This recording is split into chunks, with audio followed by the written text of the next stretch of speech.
خطبہ نمبر 1۔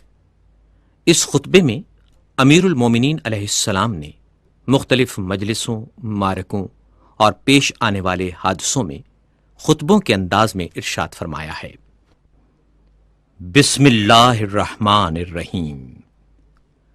حمد و سپاس کا سزاوار وہ ہے کہ قوت نطق کلام رکھنے والی تمام ہستیاں اس کی مداح و ثنا سے عاجز و درماندہ ہیں، جس کی نعمتوں کو شمار کرنے والے گننے سے قاصر ہیں اور جس کا حق نعمت کوشش کرنے والے نہیں ادا کر سکتے۔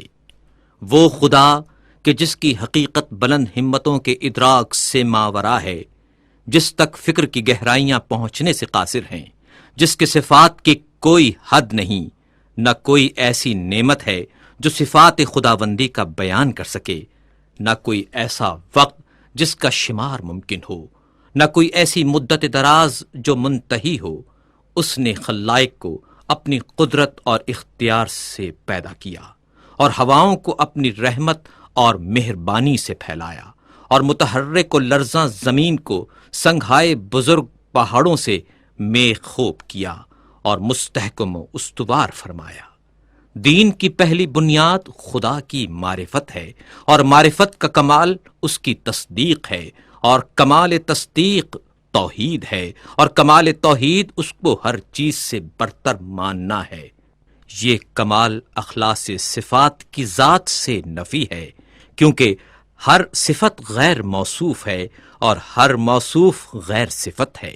جس نے اس کی توصیف میں ذات کو صفت زائد سے ملایا، اس نے گویا ذات الہی میں دوئی پیدا کی، اور جس نے دوئی پیدا کی اس نے گویا اس کی ذات میں تقسیم مانی، اور جس نے ذات الہی میں تقسیم مانی وہ نادان ہے، اور جس نے نادانی کی اس نے خدا کی طرف اشارہ کیا، اور جس نے اشارہ کیا اس نے اسے محدود کر دیا، اور جس نے یہ پوچھا کہ خدا کس چیز میں ہے اس نے گویا کسی چیز کے ضمن میں اسے قرار دیا، اور جس نے سوال کیا کہ وہ کس چیز پر ہے تو اس نے دوسرے مقام کو اس سے خالی تسلیم کر لیا۔ خداوند تعالی ہمیشہ سے موجود ہے مگر حادث اور نوپید نہیں۔ وہ موجود ہے مگر اس کی ہستی عدم و نیستی کے بعد نہیں۔ وہ ہر چیز کے ساتھ ہے لیکن بطور ہمسر نہیں۔ وہ ہر چیز سے الگ ہے لیکن اس سے کنارہ کش نہیں۔ وہ ہر چیز کا فاعل ہے لیکن اس کا فعل حرکات اور آلات کا نتیجہ نہیں۔ وہ بصیر ہے، جب اس کی مخلوق نہ تھی وہ منفرد ہے، کیونکہ اس کا کوئی ایسا ساتھی نہیں جس سے وہ اپنا جی بہلائے اور جس کے نہ ہونے سے اسے الجھن ہو۔ اس نے دنیا کو پیدا کیا اور پہلے پہل بنایا، بغیر اس کے کہ فکر کو کام میں لاتا یا تجربے سے فائدہ اٹھاتا، اور نہ اپنے نفس میں کوئی حرکت پیدا کی، نہ پہلے سے کوئی اہتمام کیا کہ جس کے لیے بے چین ہوا ہو۔ وہ چیزوں کو ٹھیک وقت پر عدم و نیستی سے وجود کی طرف لایا، اور گوناگون چیزوں میں موافقت اور سازگاری پیدا کی، اور ہر چیز کو اس کی طبیعت اور مزاج عطا کیا، اور ان طباع کے لیے شکل و صورت معین کی۔ وہ ان کی ابتدا اور آغاز سے پہلے ان سے واقف تھا۔ اس کا علم ان کے حدود اور انتہا کو محیط تھا، ان کی حالت اور پوشیدہ کیفیت سے آشنا تھا۔ پھر خدائے بزرگ و برتر نے زمین و آسمان کے درمیان اور جوا، فضا و اطراف اور شگوفوں میں شگاف اور آسمان سے دھلی ہوئی ہوا پیدا کی۔ اس جوا فضا میں متلاطم پانی جاری کیا جس کی موجیں بڑھ بڑھ کر بلند ہو رہی تھیں۔ اس پانی کو باد تند کی پیٹھ پر سوار کیا جو ہر چیز کو متزلزل کیے دیتی تھیں۔ ہوا کو حکم دیا کہ وہ پانی کو گرنے سے روکے اور اسے پانی کے زور پر مسلط کر دیا، اور اسی ہوا سے پانی کی حد بندی کر دی۔ ہوا کا دامن دور تک پھیلایا تھا اور پانی اس کے اوپر اچھل رہا تھا۔ پھر خدا نے ایک ایسی ہوا چلائی جو خشک تھی اور اسے پانی کے ساتھ ساتھ کر دیا۔ اس کی رفتار بہت تیز تھی۔ خدا نے ہوا کو حکم دیا کہ اس پانی کو حرکت دیتی رہے اور موجوں کو ابھار کر اوپر کی طرف پھینک دے۔ ہوا نے اس پانی کو اس طرح متھا جیسے مشک میں دودھ متھا جاتا ہے، اور یوں یہ پانی کے نچلے حصے کو اوپر کی طرف پلٹانے لگی اور ساکن کو متحرک سے ملانے لگی، یہاں تک کہ پانی کی چوٹی بلند ہو گئی اور تہ بتہ پانی پر پھبن اٹھایا، اور پھر اس پانی کو شگاف دی ہوئی اور کشادہ فضا میں بلند کیا، جس سے 7 آسمان بنائے۔ آسمان زیریں کو ایک جمی ہوئی اور رکی ہوئی موج قرار دیا، اور آسمان بالا کو ایک محفوظ چھت اور بنائے مرفوع بنا دیا۔ آسمان کو بغیر کسی ستون کے روکے اور بغیر میخ کے اپنی جگہ پر قائم رکھا۔ پھر خدائے بزرگ و برتر نے اس آسمان کو چمکتے ہوئے ستاروں اور دمکتے ہوئے تاروں سے مزین کیا، اور اس میں چراغ نور افشاں یعنی خورشید و ماہ درخشاں کو رواں دواں کیا۔ یہ ساری چیزیں گھومتے ہوئے آسمان، رواں دواں چھت اور لوح متحرک میں تھیں۔ پھر خدا نے بلند آسمانوں کے بیچ میں شگاف دیا اور ان خلاؤں کو فرشتوں کی مختلف قسموں سے پر کر دیا۔ ان فرشتوں میں کچھ حالت سجدہ میں ہیں، رکوع نہیں کرتے، کچھ مصروف رکوع ہیں اور کھڑے نہیں ہوتے۔ ان میں ایک گروہ صف بستہ کھڑا ہے جو اپنی جگہ سے ہلتا تک نہیں۔ کچھ وہ فرشتے ہیں کہ تسبیح خوانی میں مصروف ہیں مگر ذرا نہیں تھکتے۔ یہ تمام ملائکہ ایسی غیر مادی ہستیاں ہیں کہ ان پر آنکھوں کی نہ نیند چھاتی ہے، نہ عقلوں کی بھول چوک کا غلبہ ہوتا ہے، نہ بدنوں کی سستی طاری ہوتی ہے، نہ بھول چوک کی غفلت کا اثر طاری ہوتا ہے۔ انہی فرشتوں میں ایک قسم کے وہ ہیں جو خداوند متعال کی وحی کے امین ہیں، اس کے پیغمبروں اور رسولوں کے پاس پیامبر بن کر اور احکام و فرامین الہی لے کر آتے جاتے ہیں۔ انہی میں ایک قسم ان فرشتوں کی بھی ہے جو اس کے بندوں کے نگہبان اور اس کی جنتوں کے دربان ہیں۔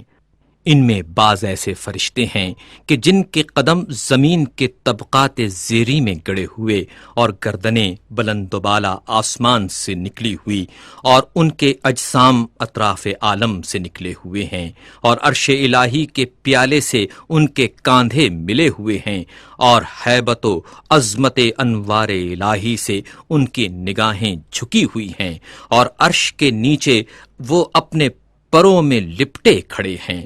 ان کے اور دوسرے ملائکہ کے درمیان حجاب ہائے عزت و پردہ ہائے قدرت پڑے ہوئے ہیں۔ یہ فرشتے اپنے رب کا تصور صورت کشی سے نہیں کرتے، نہ اوصاف خلائق کو اس کے اوپر جاری منطبق کرتے ہیں، نہ اسے کسی مکان میں محدود کرتے ہیں، نہ امثال و نظائر سے اس کی طرف اشارہ کرتے ہیں۔ امیر المومنین علیہ السلام نے تخلیق آدم کے متعلق خطبہ دیتے ہوئے ارشاد فرمایا، پھر جب خداوند متعال آسمان و زمین، خورشید و ماہ و سیارگان پیدا کر چکا، اس نے جائے سنگلاخ و ہموار زمین، شور اور ارض خاکی سے جو قابل کاشت تھی پارائے خاکی اکٹھا کیا، اس کو پانی میں سانا تاکہ وہ خالص اور پاکیزہ ہو جائے، پھر اسے تری سے گوندھا یہاں تک کہ زمین کے عناصر ایک دوسرے میں پیوست ہو گئے۔ اس سے خدا نے ایک صورت پیدا کی، اس میں کچھ ٹیڑھی ہڈیاں تھیں، اعضا تھے، جوڑ تھے، پٹھے تھے۔ اسے ایک خاص مدت اور مخصوص وقت تک اسی طرح رکھا، یہاں تک کہ وہ سوکھ کر خشک ہو گئی اور سخت ہو کر کھنکھناہٹ دینے کے قابل ہو گئی۔ پھر خدا نے اس میں اپنی روح پھونک دی۔ اب ایک ایسا انسان پیدا ہو گیا جو ذہین ہے اور ذہن سے کام لیتا ہے، جو صاحب فکر ہے اور فکر کو کام میں لاتا ہے، جو صاحب اعضاء و جواہر ہے اور ان سے خدمت لیتا ہے۔ وہ اپنے اعضاء کو جس طرح چاہے جنبش دیتا ہے، صاحب فہم و فراست ہے، حق اور باطل میں تمیز کر سکتا ہے، وہ چکھنے کی حس کا مالک بھی ہے اور سونگھنے کی حس کا بھی۔ وہ رنگ اور جنس میں امتیاز کر سکتا ہے، مختلف رنگوں کی مٹی سے بنا ہوا، ان اخلاط سے ترتیب دیا ہوا جو ایک دوسرے سے معارض ہیں، گرمی سے بھی اور سردی سے بھی، تری سے بھی اور خشکی سے بھی، اندوہ و خوشحالی سے بھی۔ خدا نے یہ مخلوق پیدا کی اور آدمی نام رکھا۔ پھر خدا نے فرشتوں سے چاہا وہ اس کی امانت کا حق ادا کریں اور انہیں اپنے عہد و وصیت کی جانب متوجہ کیا کہ آدم کو سجدہ کریں اور اس کی عظمت و بزرگی کے سامنے سرے نیاز خم کر دیں۔ چنانچہ خدا نے حکم دیا، اے فرشتو آدم کو سجدہ کرو۔ سب نے سجدہ کیا سوائے ابلیس کے، جسے آدم کو سجدہ کرتے ہوئے غیرت دامنگیر ہوئی اور اس پر شقاوت طاری ہو گئی۔ اپنے آگ سے پیدا ہونے کا خیال کر کے اس نے غرور کیا اور مٹی کے بنے ہوئے آدم کو حقیر و کم مایا جانا۔ اللہ نے اس کو مہلت عطا فرمائی کہ غضب الہی کا وہ مستحق ہو جائے اور بدبختی پورے طور پر تمام ہو جائے اور وعدہ پورا ہو کر رہے۔ چنانچہ خدا نے فرمایا، تجھے وقت معلوم تک کے لیے مہلت دی جاتی ہے۔ پھر خدا نے آدم کو ایسے مکان میں رکھا جس میں زندگی کی ہر آسائش مہیا تھی، اور یہاں وہ بڑی عافیت اور امن سے تھا۔ نیز شیطان اور اس کی دشمنی سے ہوشیار اور چوکنا رہنے کی تاکید بھی کی، لیکن آخر کار شیطان نے آدم کو دھوکہ دے ہی دیا، اس بات سے جل کر کہ وہ جنت میں ابرار کی مرافقت سے بہرور ہو رہا ہے۔ چنانچہ آدم نے یقین کا شک سے اور عزمیت کا کمزوری سے سودا کر لیا، اور مسرت کو خوف سے اور فریب خردگی کو شرمندگی سے بدل ڈالا۔ پھر اللہ سبحانہ و تعالی نے اس کی توبہ قبول کر لی اور اپنے کلمہ رحمت سے اسے نوازا، اس سے جنت میں پھر بلا لینے کا وعدہ کیا، پھر اسے دار البلا میں اتارا جو تولد و تناسل کی دنیا ہے۔ آدم جب دنیا میں آئے اور تولد و تناسل کا سلسلہ شروع ہوا اور ان کی اولاد بڑھی اور پھیلی، تب اللہ نے آدم کی اولاد سے نبی منتخب کیے اور ان سے بندگان الہی تک وحی خداوندی پہنچانے کا عہد لیا اور تبلیغ رسالت کا انہیں امین بنایا، جبکہ بہت سے خدا کے بندوں نے پیمان الست فراموش کر دیا تھا اور وہ ڈر کر حق کو فراموش کر بیٹھے تھے اور بتوں کو اس کی خدائی میں شریک قرار دے رکھا تھا، کیونکہ شیاطین نے معرفت خدا سے بندوں کو بھلاوے میں ڈال دیا تھا اور انہیں اس کی عبادت سے روک دیا تھا۔ پس خدا نے ان میں لگاتار رسولوں کو بھیجا تاکہ وہ خدا کے بندوں سے عہد الست کا حق ادا کرائیں اور اس کی فراموش کردہ نعمتوں کو یاد دلائیں اور تبلیغ کر کے محبت قائم کریں، اور ان عقلوں میں جو وہم اور شک کے گرد و غبار میں دفن ہو گئی ہیں پھر سے ابھار دیں اور چمکا دیں، اور وہ نشانیاں جو سروں پر چھائے ہوئے آسمانوں میں ہیں انہیں دکھائیں، اور جو فرش زمین میں ہیں انہیں سمجھائیں، اور انہیں بتائیں کہ کیونکہ اچھی باتوں سے زندگی اچھی بنتی ہے، اور مہلت کیونکہ انہیں فنا کے گھاٹ اتار دیتی ہے، کیونکہ رنج و غم کی کثرت انہیں بوڑھا بنا دیتی ہے، اور کیونکہ آفات و حوادث کا تو اثر ہوتا رہتا ہے۔ خدا نے اپنی مخلوق کو کسی نبی، مرسل یا نازل شدہ کتاب یا حجت لازمہ یا راہ روشن کے بغیر نہیں چھوڑا۔ وہ رسول کہ جن کے ہاں تعداد کی کمی تبلیغ رسالت میں کوتاہی کی موجب نہیں ہوتی، اور نہ جھٹلانے والوں کی کثرت انہیں کچھ نقصان پہنچاتی ہے۔ کچھ رسول آئے جنہوں نے پہلے والے رسولوں کی خبر دی اور بعد میں آنے والوں کی تصدیق کی، یوں ہی قرن گزرے اور صدیاں بیت گئیں اور زمانے گزرتے رہے اور آباء و اجداد آئے اور گئے، ان کی نسلیں گزریں، یہاں تک کہ خداوند قدوس نے محمد صلی اللہ علیہ وآلہ وسلم کو بھیجا تاکہ اس کا وعدہ پورا ہو جائے اور اس کی نبوت ختم ہو جائے۔ انبیاء سے اس نے اس رسول صلی اللہ علیہ وآلہ وسلم کے بارے میں عہد لے لیا تھا، ان کی علامتیں مشہور اور ولادت باعزت ہے۔ جب آن حضرت صلی اللہ علیہ وآلہ وسلم تشریف لائے تو دنیا میں ملل متفرقہ اور اقوام منتشرہ کی کثرت تھی۔ مختلف فرقے تھے، بعض وہ کہ خدا کو بندوں سے تشبیہ دیتے تھے اور اسے مخلوقات کی طرح جانتے تھے، بعض وہ تھے جو اس کے نام میں تحریف کرتے تھے جو اس کی ذات سے کوئی تعلق نہیں رکھتے تھے، کچھ ایسے جو اس کے علاوہ کسی غیر کے لیے رائے دیتے تھے۔ رسول صلی اللہ علیہ وآلہ وسلم نے انہیں گمراہی سے ہدایت کی طرف نکالا، انہوں نے انہیں جہالت سے بچایا۔ پھر خدا نے چاہا اپنے رسول صلی اللہ علیہ وآلہ وسلم سے ملاقات کرے، وہ اپنے رسول صلی اللہ علیہ وآلہ وسلم سے راضی تھا۔ اس نے اپنے رسول کو اس بات سے ماورا سمجھا کہ وہ دنیا میں رہے اور اس کی سختیاں سہے، لہٰذا اسے کرامات اور بزرگی کے ساتھ اٹھا لیا صلی اللہ علیہ وآلہ وسلم۔ پھر آن حضرت صلی اللہ علیہ وآلہ وسلم نے تم میں وہی چھوڑا جو اور انبیاء نے اپنی امتوں میں چھوڑا تھا، کیونکہ گزشتہ انبیاء نے اپنی امتوں کو یوں ہی بغیر کسی روشن راستے اور مستقل نشانی کے نہیں چھوڑا تھا۔ تمہارے رب کی کتاب اب رسول صلی اللہ علیہ وآلہ وسلم کی وفات کے بعد تمہارے پاس ہے۔ رسول اللہ صلی اللہ علیہ وآلہ وسلم نے اس کے حلال و حرام کو واضح کر دیا، اس کے فرائض و فضائل کو، اس کے ناسخ اور منسوخ کو، اس کی رخصت اور عظمیت کو، اس کے خاص اور عام، اس کے عبر و امثال کو، اس کے مرسل اور محدود کو، اس کے حکم اور متشابہ کو اچھی طرح کھول کر بتا دیا، اس کے مجملات کی تفسیر کر دی، اس کے اسرار اور گہرائیوں کو ظاہر کر دیا۔ ان میں ایسے میثاق بھی ہیں جن کے جانے بغیر چارہ نہیں، اور ایسے بھی ہیں جن سے بندے اگر نا واقف رہیں تو کوئی کام نہیں رکتا۔ وہ بھی بتایا جس کا فرض ہونا کتاب قرآن حکیم سے ثابت ہے، اور وہ بھی جس کا منسوخ ہونا سنت رسول سے واضح ہے۔ وہ باتیں بھی بتائیں جن کا اختیار کرنا از روئے سنت واجب ہے، اور کتاب قرآن میں اس کے ترک کرنے کی رخصت ہے، نیز یہ بھی کہ کیا چیز وقتی حیثیت سے واجب ہے مگر آئندہ زمانے میں ان کا واجب ہونا ضروری نہیں رہا۔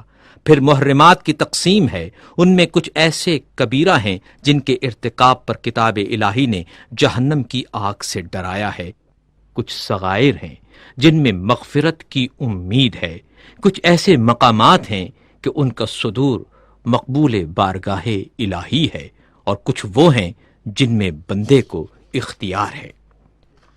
امیر المومنین علیہ السلام نے پہلے خطبے میں حج کا ذکر کرتے ہوئے ارشاد فرمایا، خدا نے تم پر اپنے گھر کعبے کا حج فرض کر دیا ہے، وہ گھر جسے دنیا بھر کے لیے قبلہ بنایا ہے۔